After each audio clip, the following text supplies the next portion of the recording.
Hello everyone, this is SMD Mazharul Haq, Assistant Professor, Repeat Department, ISL Engineering College. I am dealing with the subject utilization of electrical energy for third years and final years. And today's topic is welding transformer, working principle and its applications and the rating of the welding transformer. Okay, already we have discussed about what is welding and how the electric welding is done and types of weldings. So now we will discuss the transformer, which is a electrostatic device which is used to generate the heat for welding. Okay, so we will study about the welding transformer and its principle now. Well, let's start. So we have many power supplies nowadays, but the usage of welding transformer has a significant role in welding compared to a motor generator set. When need to use motor generator set for welding, we need to run it continuously, which produces lots of noise. With the help of welding transformer, weld is done with less noise, and now we will be studying about detail in the welding transformer. So let's go to the construction first. How is the construction of welding transformer done?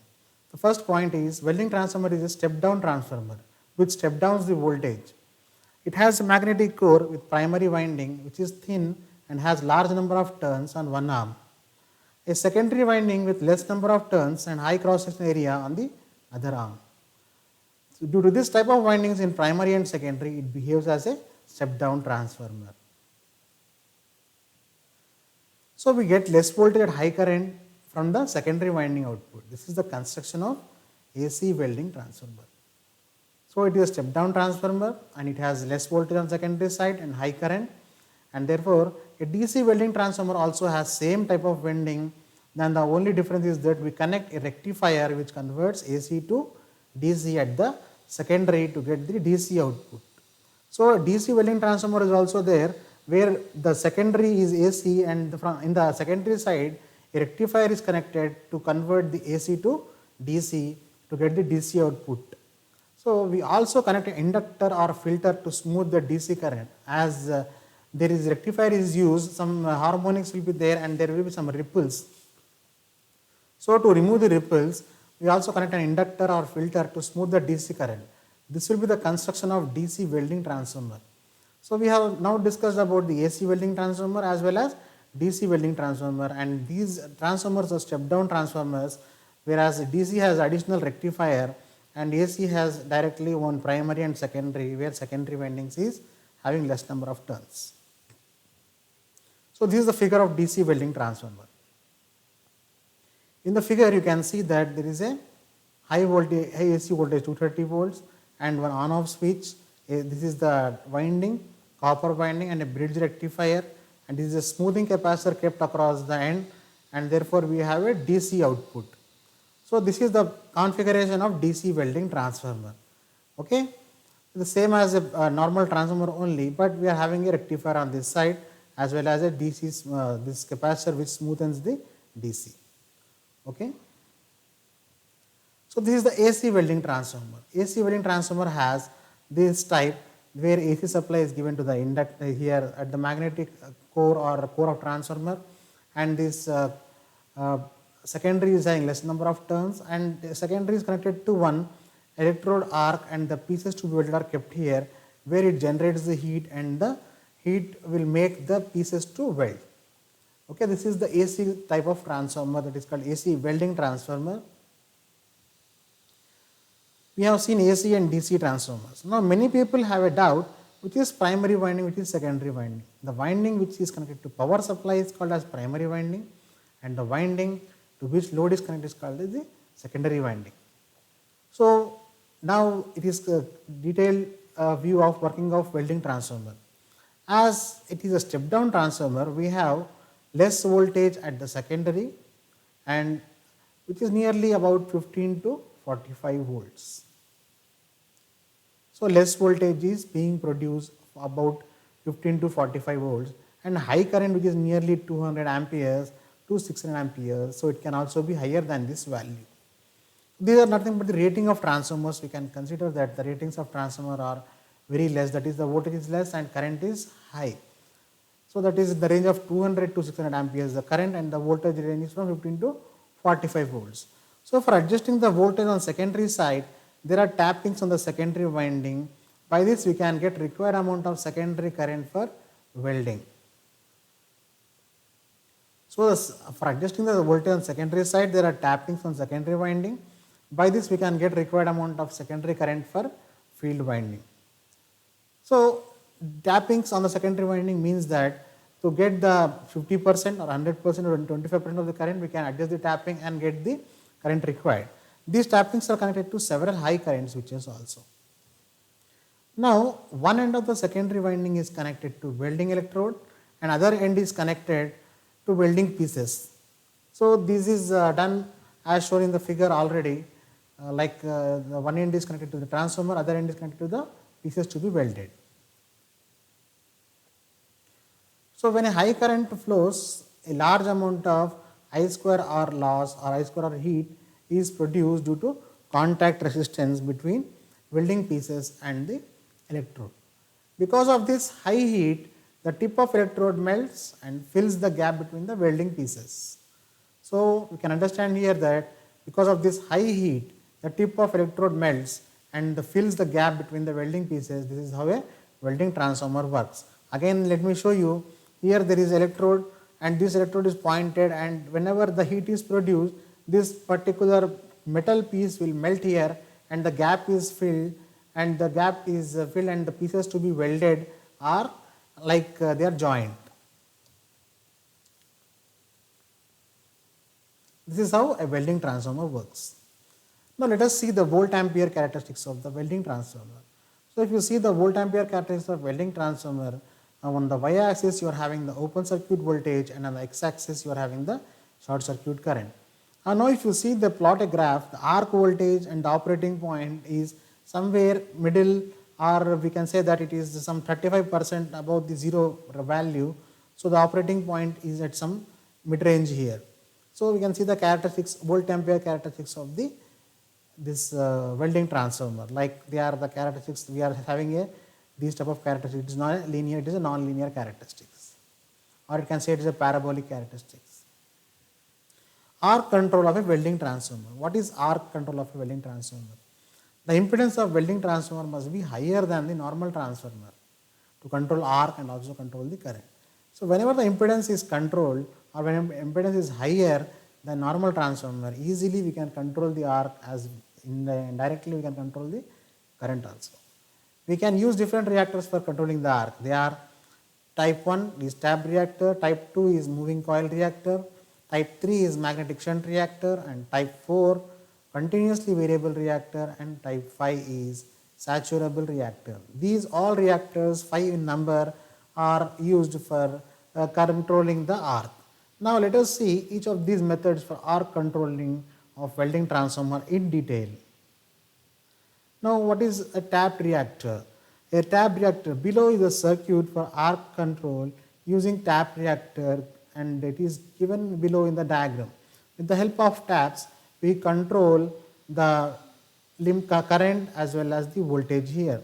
So you can see that there is one primary winding and secondary winding here, and the welding transformer is kept, and the secondary is connected to one reactor, or we can say that this is one iron piece where the windings are there and tappings are present, and these tappings are nothing but the tappings are like connected here, and it respectively gives you 25% to 100% of the tappings, and this electrode will be joined to the work, and the limit of the control current can be controlled. The limit of current can be controlled from these tappings, and the electrode gets heated up and the work is being done here, as the work is nothing but the joining of the two metal pieces. Next is the moving coil reactor. So here is the moving coil reactor. Below it is a circuit of arc control using moving coil reactor here. So you can see here primary winding, a secondary winding, as well as we are seeing arrangement for moving coil, a welding transformer, a electrode, and here the work is done. So you can see that below is a circuit for arc control using moving coil reactor. The distance between primary and secondary decides the amount of current. If the distance between the primary and secondary is high, then the current is very, very less. So if the distance between the primary and secondary is high, what happens is then the current is very less. So distance decides the current, and if the distance is less high or the distance is less, depends upon the current more or less here. So here this is the moving coil reactor. Now magnetic shunt reactor. What is magnetic shunt reactor? Here is the circuit given for arc control using magnetic shunt reactor, where you are having primary and moving shunt, as well as you are having welding transformer, primary and secondary. The secondary is connected to electrode and electrode is connected to the work. Work means the pieces to be welded here. So by adjusting the central magnetic shunt flux is changed. This one is nothing but this shunt flux. By moving this particular thing, what happens is the flux will change, and if the flux changes, then the current also will change. We have already known about the transformer, where the flux is directly proportional to the current. So by changing the flux with the help of this moving shunt device inside a transformer, welding transformer, we can make the current control. Magnetic shunt reactor is the name of this given particular configuration. Now continuously variable reactor. We are coming to the continuously variable reactor, which is a fourth type of the this configuration for this type of control, current control and voltage control. So below given is a circuit for arc control using continuously variable reactor. So by varying the height of reactor core, where is the height of reactor core? Here this reactor is given, and the reactor core height can be adjusted. This height, if it is adjusted by unscrewing and screwing here, what happens is the varying the height of reactor core, the insertion is changed. If the core insertion is greater, reactance is higher, so output current will be less. More the reactance, output current is less, and less the reactance, output current will be more. So continuously variable reactor, here we are nothing doing but varying the height of the reactor core. This reactor core height is being increased and decreased. This particular distance is increased or decreased. The height more the increase, reactance higher, the output current is less. So next, fifth one is the other type of reactor called as a saturable reactor. So below is the circuit given for arc control using saturable reactor. Previously we have seen all these four types of reactors, where it is first one is tapped reactor, moving coil reactor, magnetic shunt reactor, and continuously variable reactor and saturable reactor. Now the name itself, it is there, saturable reactor. What is a saturable reactor? So it is a saturable reactor is nothing but it is a circuit for arc control using saturable reactor is shown here, where you are having a welding transformer which is having a primary and which is having a secondary. Now primary and secondary are there for a transformer, and secondary is always having a low number of turns, so less amount of voltage will be there, and therefore you can see that this secondary is again connected to a one more transformer like structure which is having a T shape, or we can say that this is M shape one, which is having a primary here, as that is nothing but primary. Also we can secondary of this transformer is connected to the primary here, and this one is we are having another winding here, and this winding is given to the electrode, and from the secondary of the transformer is given to the work. So we can say that here the transducer, this is called as a transducer we can say, which is having the secondary of welding transformer connected here, and the other end of this DC transducer is connected to the electrode, and the DC supply is being external DC supply is being given to this particular transducer here. So this is a setup of a saturable reactor, where the circuit for arc control, we can control the arc here by using this necessary configuration. So the reactance of the reactors in this is adjusted by changing the value of DC excitation. So what is a DC excitation? We will be coming to know about a DC excitation here, that excitation nothing but giving the amount of current to produce the magnetic field. As you are studying DC motors, what is DC excitation? Like allowing the current to flow through. The reactance of reactors is adjusted by changing the value of DC excitation, which is obtained from DC controlled transducer. Higher the DC current, reactor approaches to saturation. This changes the reactance of the reactor, and by changing the reactance, current can be changed. By using above reactors, current can be controlled, which helps to control the arc. Now we can say that by changing the reactance, current can be changed, and by using above reactors, current can be controlled, which helps to control the arc. And in this post, we have learned about the welding transformers, like how is the welding transformer, and how these type of welding transformers are used, and what are the types of welding transformers and the ratings, and different types of transformers give a wide idea about the welding transformers, we have how they are different from the normal transformers. So normal transformers have different current ratings, and welding transformers have different current rating. So here we have understood that welding transformer is having a high current rating, whereas the low voltage of 15 to 45 volts. In the various types of transformers, just now we have seen, that is saturable reactor, continuously variable reactor, magnetic shunt reactor, moving coil reactor, and tapped reactor. Here we can say that the secondary is connected to different reactors so that the secondary can be controlled. The secondary value can be controlled, nothing but the secondary current can be limited with the help of the reactors and tappings.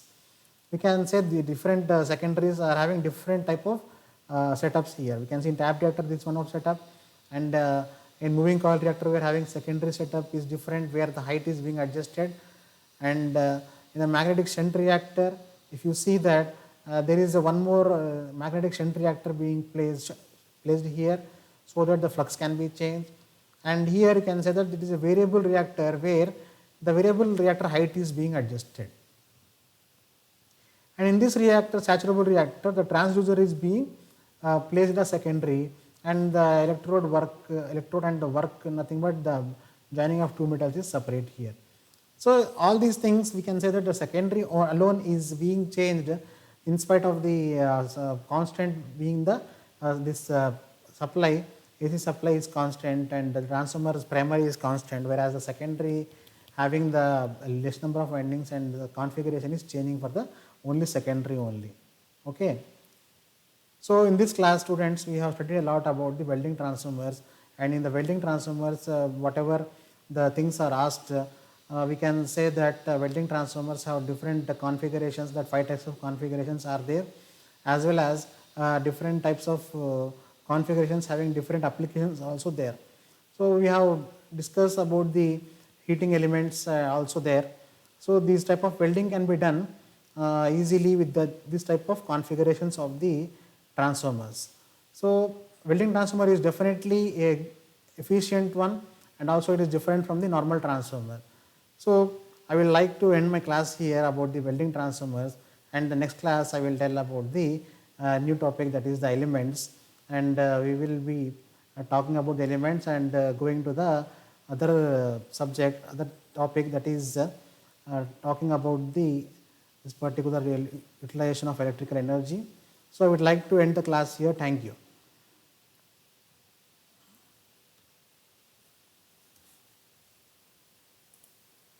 Requirements of a welding transformer also.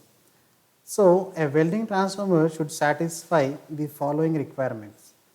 So I am listing down the requirements for the welding transformer which it has to satisfy, and we see that it should have a drooping static volt ampere characteristics. If you draw a graph, then x-axis as volt and y-axis is ampere, or whatever the x and y-axis, that is volt ampere characteristics are there should be drooping characteristics. And second thing is, to avoid this pattern, the surge of welding current during a short circuit should be limited to least possible above the normal arc current. Now, if you see here, the third point, the open circuit voltage should not normally exceed 80 volts, and in no case it should exceed the 100 volts. So these things should be kept in mind, that the open circuit voltage should not be more than 80 to 100 in the range. So the output current should be controllable continuously over the full available range. If the output current is controllable by any of the means what we have discussed, like 5 configurations we have discussed, if the output current is completely manageable or the full range available current is controllable, then the requirement of welding transformer is very well satisfied. And fifth point is the open circuit voltage should be just sufficiently high for it.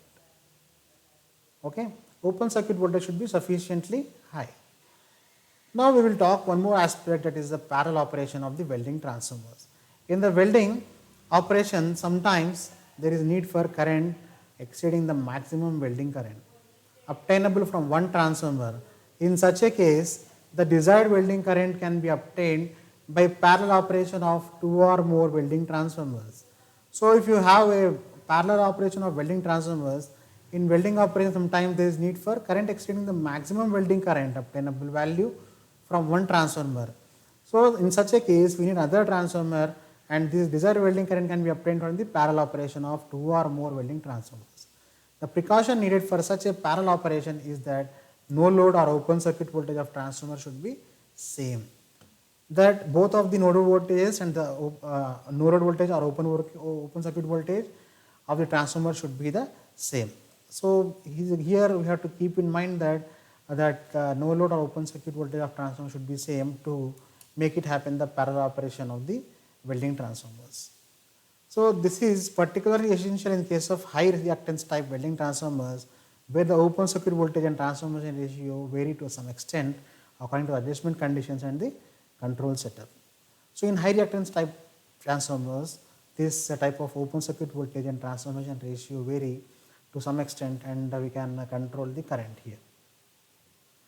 So it should be noted that welding transformers have a rather low power factor due to the fact that they incorporate the coils having high inductive reactances. Welding transformers therefore must not have power ratings higher than is necessary for the performance of assigned job, nor should they be run at the no load for a long time. So this is the main point about the welding transformers, that the welding transformer rating should not be more than required job performance.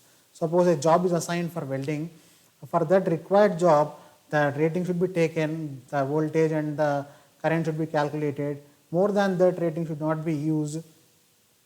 And one more precaution is that the welding transformer should not be run on no load for a longer period of time, so that it can make many disadvantages for the welding transformer. And low power factor means the energy consumption is very more, and therefore usually we have seen that the many machines should be operated at unity power factor or near to unity power factor, but this welding transformer is operating at a low power factor due to inductive reactances. Okay, and in this we have studied about the welding transformer and this rating and how much rating should be there and types of configurations. So we will be completing this welding transformer topic here, and I would like to close the session, and in the next session we will talk about the different elements and what is the new topic we will start there in the next session. So thank you, students.